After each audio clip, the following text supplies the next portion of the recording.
Ahora vamos a platicar de algo que nos está preocupando a todos realmente. No creo que haya alguien, bueno, voy a exagerar un poco, pero estoy seguro que así pasa en el mundo, que no se esté preguntando sobre las nuevas cepas del coronavirus, sobre la efectividad de la vacuna que algunos ya nos pusimos y de las medidas que debemos de tomar.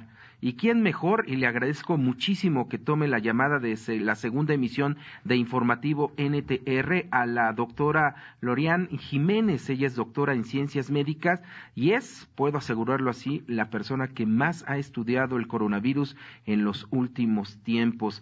Doctora, le agradezco muchísimo que tome esta llamada. Claro que sí, no tiene nada que agradecer, con mucho gusto. Gracias, doctora. Pues cuéntenos, ¿qué hay sobre estas nuevas cepas? ¿Qué tan peligrosas son para nuestro país y sobre todo para los mexicanos? Algunos tenemos la vacuna, tenemos un porcentaje muy bajo de vacunación en el país y no podemos bajar la guardia. Sí, claro, no, definitivamente no podemos bajar la guardia. Estamos en un repunte ya muy importante a nivel nacional. Es decir, ahorita ya hay 20 estados, por lo menos 20 estados de la República que ya tienen repuntes muy importantes, de gran preocupación, y el resto todos, a excepción tal vez de Aguascalientes y Zacatecas, están todo el resto de la República por lo menos con tendencia al alza. Entonces, pues sí, y pues nos preguntamos, ¿no? ¿Por qué estamos en esta situación otra vez, no? Y esto pues tiene todo que ver con la estrategia que nuestro país ha seguido para tratar de controlar la pandemia, ¿no? Ha sido una estrategia fallida, letal y que no se ha corregido durante casi un año y medio ya, ¿no? Ahora tenemos un problema adicional que son precisamente lo que usted está mencionando de las variantes del virus. Tenemos muchas variantes diferentes circulando, no todas son de preocupación, pero sí hay 4 que son de preocupación, de las cuales 3 ya circulan de manera predominante aquí en la República Mexicana. La variante alfa, que es la que se detectó primero en el Reino Unido, la gamma, que es la que detectaron primeramente en Brasil, y la variante delta, que es la que más está sonando ahorita, que es la que proviene de la India o fue detectada por primera vez en la India, ¿no? A nivel nacional, estas 3 variantes son las que están predominando. La variante delta de todas es la más contagiosa. Las 3 son mucho más contagiosas que el virus original, pero delta en particular es muy preocupante porque es la más contagiosa. Es decir, el virus original infectaba, en promedio, cada persona infectaba a 3 más, ¿no? Ahora, con la variante delta, cada persona infectada tiene la capacidad de infectar entre 6 y 8 personas adicionales, ¿no? Entonces, es más de 3 veces más contagiosa que el virus original y, además, tiene algunas propiedades de evasión de la inmunidad. Es decir, que la gente que ya tuvo COVID antes, con esa inmunidad no está seguro de no reinfectarse con la variante delta, y aquellas personas que tienen esquemas parciales, solo parciales de vacunación, también son susceptibles a infectarse. Se requiere tener un esquema de vacunación completo para tener una protección razonable contra la variante delta y las demás. Entonces, pues esto sí es muy preocupante, además de que se está viendo que esta variante es la delta, me refiero, está infectando a grupos de edades cada vez menores, es decir, que está infectando a niños, adolescentes, adultos jóvenes, y muchos de ellos, pues finalmente también están terminando, a diferencia de al inicio de la pandemia, ahora sí están terminando también en el hospital, intubados y, por desgracia, también muchos fallecidos, ¿no? Entonces, pues sí, esto es lo que tenemos ahorita encima, y sin cambios de estrategia y con mala comunicación, pues pinta realmente lamentable las siguientes semanas y meses. El contagio se contagia uno de la misma manera, saliva y teniendo o bajando la guardia con tocarse las manos, la cara, por ejemplo, la boca, no usando el cubrebocas. ¿Son los mismos medios de contagio que el coronavirus que conocimos hace el año pasado? A ver, este virus, la variante Delta y el resto de las variantes y el virus original, todos se contagian de la misma forma, de tal manera que las medidas de protección son las mismas. Pero hoy sabemos que esto que acaba usted de mencionar de por contacto, es decir, de traer el virus porque estaba en alguna superficie, haberla tocado, traerlo en las manos y tocarnos la nariz y la boca y demás, sabemos que esta es una vía de transmisión realmente casi inexistente, es una vía de transmisión muy poco frecuente, por arriba del 80 a cerca del 90% de las infecciones se dan por la vía aérea, es decir, el virus se respira y viaja en partículas de fluidos respiratorios, orales, nasales y respiratorios en general, en esas partículas muy pequeñas que son aerosoles que se quedan suspendidos en el aire, en los espacios no ventilados se concentran y quedan por mucho tiempo suspendidos y pueden migrar distancias muy largas, es decir, 8, 10 metros o más. Entonces, la forma de protegernos ahora es que la comunicación oficial tiene el defecto de haberse quedado con información parcial, desactualizada, etcétera. Entonces, se sigue hablando mucho esta situación de en todos lados se están poniendo tapetes sanitizantes y que la gente pase por unos arcos para supuestamente desinfectarse. Después pasan haciendo un show como si estuvieran fumigando, ¿no? Nada de esto sirve, porque el virus se transmite por el aire. No lo llevamos en los zapatos ni en la ropa, y si lo llevamos no se transmite así con facilidad. Se transmite respirando y entonces lo que respiramos, hablamos, cantamos, gritamos, generamos más aerosoles, ¿no? Entonces necesitamos cubrebocas, pero no cualquier cubrebocas, necesitamos cubrebocas de buena calidad y bien puestos. Lo más importante de un cubrebocas es que cubra desde la parte alta de la nariz hasta debajo de la barba, debajo del mentón.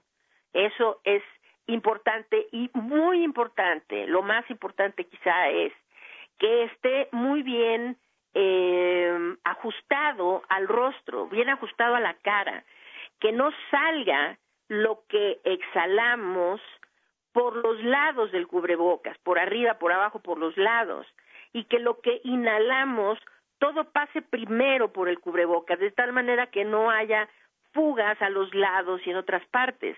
Esto es muy importante y particularmente importante ahora que estamos lidiando con estas variantes que son mucho más contagiosas. Entonces, de preferencia hay que utilizar cubrebocas de alto rendimiento tipo KN95 o similares, ¿no? O los coreanos estos que son KF94. Este tipo de cubrebocas, y si no tienen estos al alcance, hay que usar doble cubrebocas quirúrgico o doble cubrebocas de tela. Y los de tela, estos de neopreno y demás que se venden en la calle no sirven. Necesitan ser doble o tricapa, de 2 capas o 3 capas de tela de algodón, y deben ser muy ajustados al rostro. Entonces, a ver, lo más importante para cuidarnos es ese cubrebocas, desde luego, que se tiene que portar en todas partes, particularmente en espacios cerrados y espacios muy concurridos, como el transporte público, oficinas, salas de espera, las iglesias, las tiendas, etcétera, donde sean espacios cerrados y haya gente. Lo segundo es que todos los espacios cerrados necesitan ventilación. La ventilación baja muchísimo la concentración de estos aerosoles. Entonces necesitan ventilar los espacios cerrados y particularmente el transporte público. Hay que abrir las ventanas en el metro, en el camión, en el microbús, en el taxi, en el Uber, qué sé yo. Hay que abrir las ventanas para que no se concentren los aerosoles y se vuelvan esos vagones de metro o camiones cajitas de supertransmisión, ¿no? Entonces, ventilación, cubrebocas, y evitar espacios concurridos, preferir espacios al aire libre. Esta es la forma como podemos cuidarnos. Y desde luego, pues, yéndose a vacunar tan pronto estén las vacunas disponibles. Doctora, en este caso nos han comentado que las variantes tienen un efecto casi inmediato en la salud. Por ejemplo, el coronavirus, el SARS-CoV original que conocimos hace un año, tenían un periodo, no sé si llamarlo de gestación, pero un periodo de representación de síntomas entre 4 a 7 días. En estas variantes, ¿la enfermedad la sentimos inmediatamente?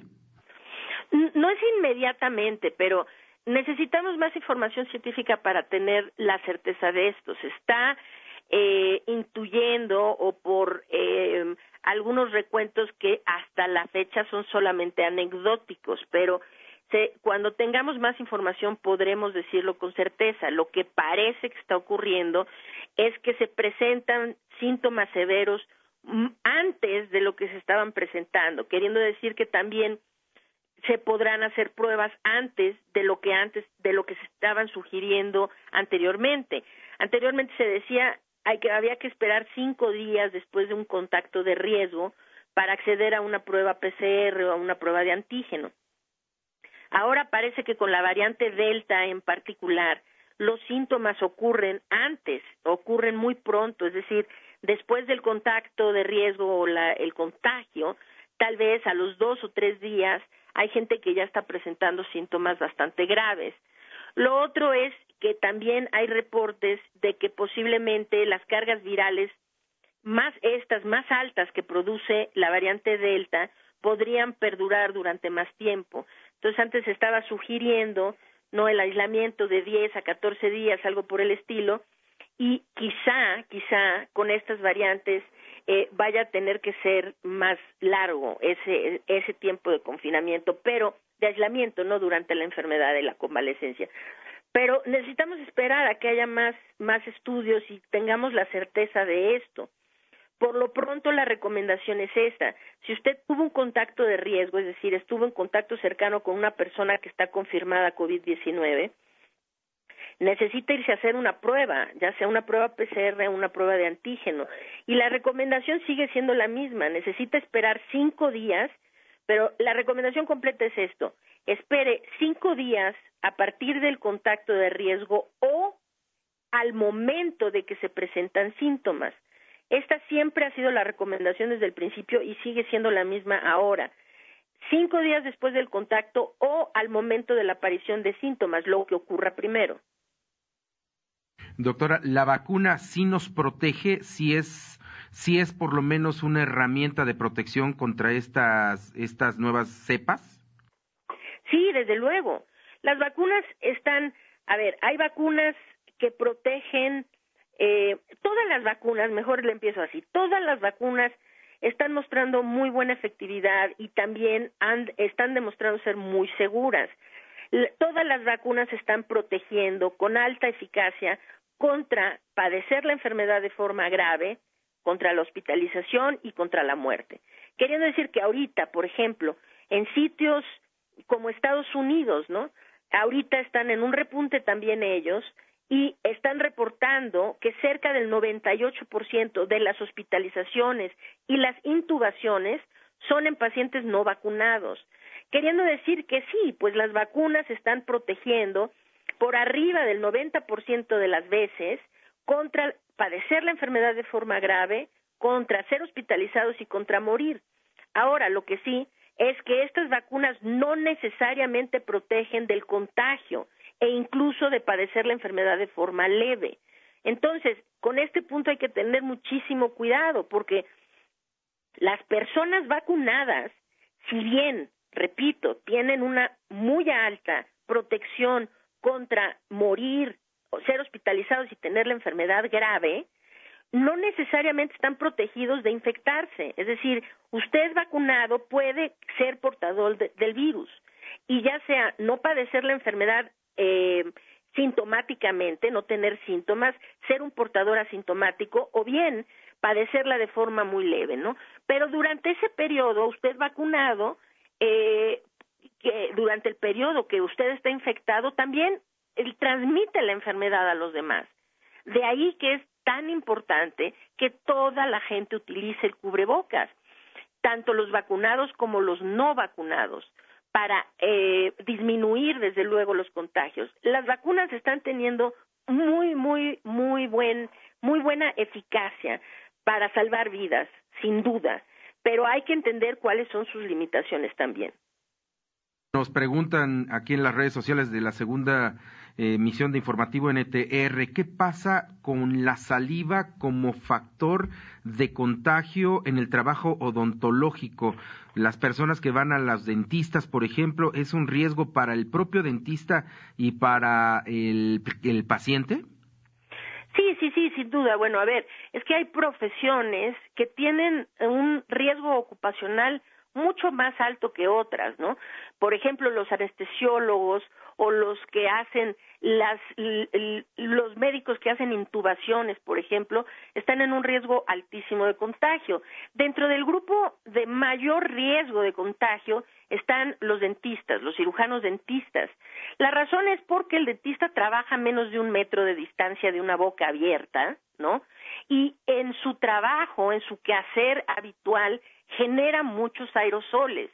Entonces, esta generación de aerosoles, además con la cercanía a la boca, ¿no?, pone al dentista en un riesgo muy elevado de contagio. Ahora, claro, también hay que saber que los odontólogos, el gremio odontológico, así por antonomasia, es posiblemente el riesgo de salud dentro de los profesionales de la salud, es el gremio que tiene mayor conciencia sobre el control de las infecciones, es decir, que el odontólogo desde que inicia sus estudios se le habla reiteradamente sobre estrategias para control y prevención de las infecciones. Así que sí, claro, el odontólogo está en muy alto riesgo, siempre lo ha estado y con COVID-19 más, ¿no? Y lamentablemente pues nuestro gobierno no les dio prioridad, ¿no? Alguna vez el doctor López-Gatell comparó el riesgo de los odontólogos con el riesgo de una persona que reparte pizzas, ¿no? Entonces, eso pues es casi un insulto al gremio, ¿no? Sí, ellos están sujetos a muy alto riesgo, pero también es un grupo de profesionales de la salud que se cuidan en extremo de este tipo de contagio. Entonces, si usted va al consultorio dental, más que a ver a cualquier otro médico, va a ver que su dentista está vestido casi como astronauta, ¿no?, en estas épocas de COVID, y pues sí, eso para prevenir contagios. Entonces, doctora, en el caso de los niños, ya el presidente matiza un poco su declaración, quizá mediática, pero la intención es que sea como sea, a partir del 30 de agosto haya clases.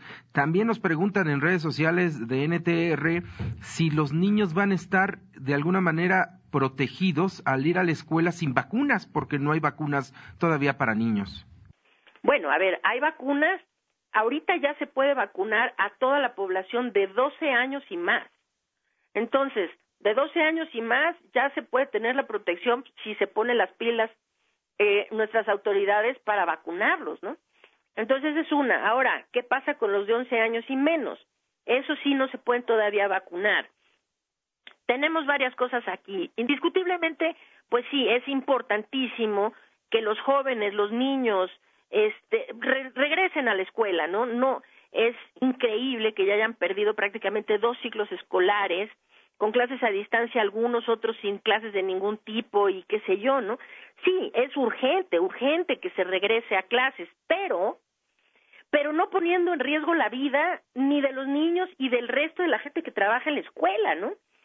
Entonces, regresar a la escuela es algo que se puede hacer y muchos países han demostrado que lo han podido hacer con bastante seguridad, con mucha seguridad, de hecho. Algunas regiones en Estados Unidos han hecho el retorno a la escuela segura, con éxito. En España se ha hecho con éxito, en algunos otros países europeos se ha hecho. Pero para hacerlo con éxito, no es nada más decirles que se va a tener gel antibacterial en la escuela, ¿no? No. Es decir, para tener un regreso seguro a la escuela se necesitan muchas cosas que nuestro gobierno ahorita no está considerando. Se necesita garantizar que las aulas estén bien ventiladas, que haya, en el mejor de los casos, ventilación cruzada y constante en las aulas, que los niños tengan acceso a cubrebocas de alta calidad todo el tiempo, que sepan utilizarlos y que se utilice todas las personas que trabajan en una escuela. Estamos hablando desde maestros, administrativos y todo mundo, la gente de vigilancia y todo el mundo.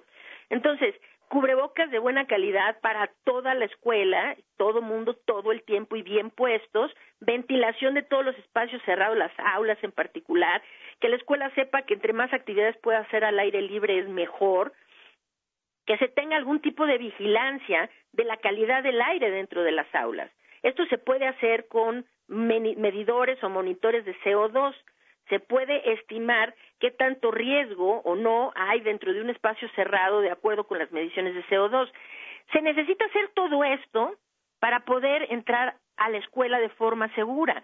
Lo que se hizo, el teatro que se hizo antes de las elecciones, de decir, no, el día siguiente, después de las elecciones, vamos a volver todos a la escuela, lo que terminó pasando es que no duró mucho, porque de ahí empezó todo a repuntar, ¿no? Y la razón es porque se hace mucho espectáculo de mire que estamos haciendo mucho. Se tenían esas filas de los niños entrando y se les rocía con quién sabe qué supuesto desinfectante. Eso no sirve para nada, no sirve absolutamente para nada.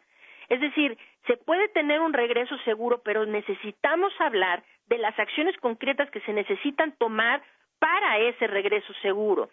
Y entre ellas, absolutamente, está la vacunación. Está la vacunación no solo de los estudiantes, necesitamos saber, vamos a decir, los niños pueden cargar el virus, quizá no enfermarse de gravedad, pero ir a casa a contagiar a sus padres que después sí se van a morir, ¿no? Entonces, es un problema grande que no puede ser resuelto simplemente porque, bueno, ya perdimos 2 años, no podemos perder otro. Pues sí, no, lo mejor sería que no se perdiera, pero sería peor perder vidas, ¿no? Entonces, se puede hacer, pero necesitamos empezar a hablar de cómo se puede hacer de forma segura. Último, doctora, preguntarle, ¿es la opción ante el incremento de contagios que tenemos en estos momentos, la aparición de nuevas cepas más contagiosas y más peligrosas, es momento de empezar a cerrar actividades comerciales, restaurantes, cines, lugares públicos que congregan a mucha gente? No podemos seguir en este ir y venir de vamos a cerrar todo cada vez que la situación colapsa, ¿no? Pero hay que entender, nos tienen en esta situación por las decisiones que nuestras autoridades han tomado para manejar la pandemia. Es decir, nuestras autoridades no toman ninguna medida, no hacen estrategias de contención epidemiológica para detener la propagación del virus. Dejan que se siga propagando y cuando de repente ya todo va a colapsar, entonces ahora sí todos enciérrense otra vez, ¿no? Pero yo digo, por ejemplo, los restauranteros, ¿cuántos cierres más pueden tener los restaurantes sin que se vayan todos a la quiebra, no? ¿Cuántos cierres más puede tener esa pequeña y mediana empresa? Esas empresas, fábricas y demás que no han recibido ningún apoyo gubernamental para cerrar. Y se les dice cierre, pues sí, ¿no? Es decir, a lo que nos está orillando esta estrategia funesta de nuestras autoridades es que de vez en vez otra vez a cerrar. Pero cuando los cines y los teatros empiezan a quejarse y los restauranteros la última vez en la Ciudad de México dijeron, no, o sea, o abrimos o nos morimos de hambre. Pues sí, es la realidad, ¿no? Lo que necesitan las autoridades es cambiar la estrategia, porque no nos pueden tener en esta situación de que cada vez que se van a morir otra vez cientos de miles de personas, todo el mundo enciérrese. Pero eso le está dando en la torre a nuestra economía, a nuestra salud mental, a la educación de nuestros hijos, ¿verdad? Y a todo lo demás, ¿no? Ya no se hable de todos los aspectos sociales y culturales y demás.